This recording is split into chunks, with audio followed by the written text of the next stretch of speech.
বাসরাতে বউয়ের ঘুমটা যখন আপনি তুলবেন, লজ্জায় তার চেহারাটা যখন লাল হয়ে যাবে, তখনই তো আপনার সুখ আল্লাহ ঢালতে শুরু করবে। চিল্লায় বলেন ঠিক কিনা? এখন বউয়েরও শরম নাই, জামাইয়েরও শরম নাই, কারণ এই ক্লাস আগেই পার করে আসছে। ঠিক কিনা?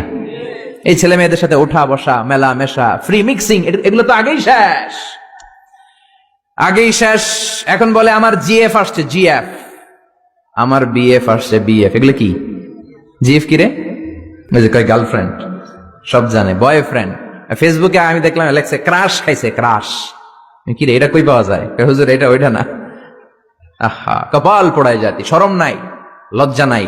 লাজ লজ্জা খুব ভালো জিনিস আমার ভাইয়েরা। কোন এলাকা দেখি? এই ক্যান্টনমেন্ট দৌলতপুরের, মধ্যম শাহ দৌলতপুরে, যাদের কানে আমার মাইকের আওয়াজ যায়, মায়েরা বোনেরা, লজ্জা শরম তোমাদের ভূষণ, এটা তোমাদের সিকিউরিটি, এটা তোমাদের সেফ গার্ড। এজন্য বেশরম হবা না, নির্লজ্জের মতো পাখি ড্রেসের জন্য কান্নাকাটি করবা না, লেহেঙ্গার জন্য বায়না ধরবা না, বোরকা পরবা, সম্মান বাড়াবে কে? লাজ শরম হারাবেন, নিজের কপালে নিজে কুড়াল মারবেন। এই জন্য দাম্পত্য জীবনের সুখী না। আমাদের কাছে এসে বলে হুজুর আমার বউরে আমার ভালো লাগে না। তো ভালো লাগবো কেন? তুই তো আরো 10 ক্লাস পার করে আসছিস, এমন কোন আকাম কুকাম নাই, তুই করস নাই। তো তোর বউরে তোর চোখে রাজরানী লাগবে কেন? তোর বউরে তো তোর কাছে কর্মচারীর মতো মনে হবে। ঠিক কিনা? এজন্য লাজ শরম শিখাবেন। বাচ্চারে কোনোদিন প্যান্ট খুলতে বলবেন না মানুষের সামনে। বিশ্বনবী বললেন চাচা আমি খুলবো না। কি বললেন? চাচা আই ফিল শাই, আমার লজ্জা লাগে, আমি খুলবো না। আবু তালেব ছাড়ার পাত্র না। না রে ভাতিজা, ছোট্ট মানুষ, তুই বুঝোস না, তোর কষ্ট হয়। বিশ্বনবী কয় কষ্ট হয়, তারপরেও খুলবো। এত লাজুক ছিলেন এই লোকটা। কুমারী নারীর চেয়েও বিশ্বনবী বেশি লাজুক ছিলেন। সুবহানাল্লাহ। এই জন্য নারীরা বিশ্বনবীর কাছে প্রশ্ন করতে আসতো না, লজ্জায়। বিশ্বনবীও লজ্জা পায়, নারীরাও লজ্জা পায়। প্রশ্ন হবে, উত্তর হবে। এই জন্য আল্লাহ বললেন নবী, সাহাবারা আপনার কাছে আসে, প্রশ্ন করে, দৈনন্দিন জীবনের জীবন ঘনিষ্ঠ বিষয়গুলো জেনে যায়, নারীরা আসতে পারে না।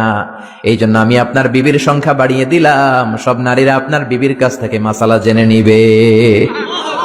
অনেকে বলে বিশ্বনবী নারীর দেহভোগ করার জন্য 13টা বিয়ে করছে। কপাল পোড়া, কপাল পোড়া। আমার নবীর ইতিহাসই জানে না। বিশ্বনবীর প্রথম বিয়েটা ছিল 25 বছরের বয়সে। কত বছর? ওনার বয়স ছিল 25। বিয়ে করেছেন সাইয়্যিদাতুনা খাদিজাকে, ওনার বয়স ছিল 40। তখন বিশ্বনবী তাগড়া যুবক, 25 বছরের বয়স। কেমন যুবক? যিনি মক্কার সবচেয়ে বড় কুস্তিগিরকে ডান হাতে তুলে মাটির মধ্যে 3টা আছাড় মেরেছেন। বিশ্বনবী বলতেন আমার হাতে 40 জন জান্নাতি লোকের শক্তি দিয়েছে কে? ওই শক্তিশালী পুরুষরা। বয়স যখন তার 25, রক্ত গরম তাগড়া যুবক, বিয়ে করলেন 40 বছরের এক মহিলা।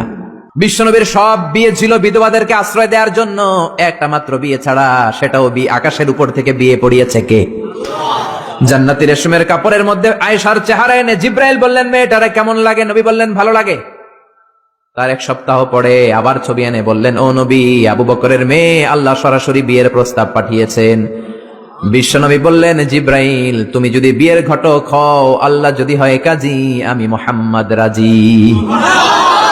হয়ে গেল বিয়ে। বিশ্বনবী 50 বছরের আগ পর্যন্ত সেকেন্ড ম্যারেজ করে নাই। সুবহানাল্লাহ কইতে মন চায় না মিয়া? কপাল পোড়া। এরা বলে নারী লোভী মুহাম্মদ 13টা বিয়ে করেছে। নাস্তিকেরা বলে পড়েন নাউযুবিল্লাহ। 4টা কারণে বিশ্বনবীর এতগুলো বিয়ে হয়েছে। জোরে বলেন কয়টা? একটা হচ্ছে এডুকেশনাল কজ, একটা হচ্ছে লিগ্যাল কজ, একটা হচ্ছে সোশ্যাল কজ, আর একটা হচ্ছে পলিটিক্যাল কজ। এডুকেশনাল কজ যেটা প্রথমে বললাম, নবীর কাছ থেকে শিখতে আসতো পুরুষেরা, নারীরা শিখতে পারে না, মাসালা জানতে পারে না। আল্লাহ বললেন বেশি করে বিয়ে করো, মাসালাগুলো তোমার বিবিদের কাছে জানা।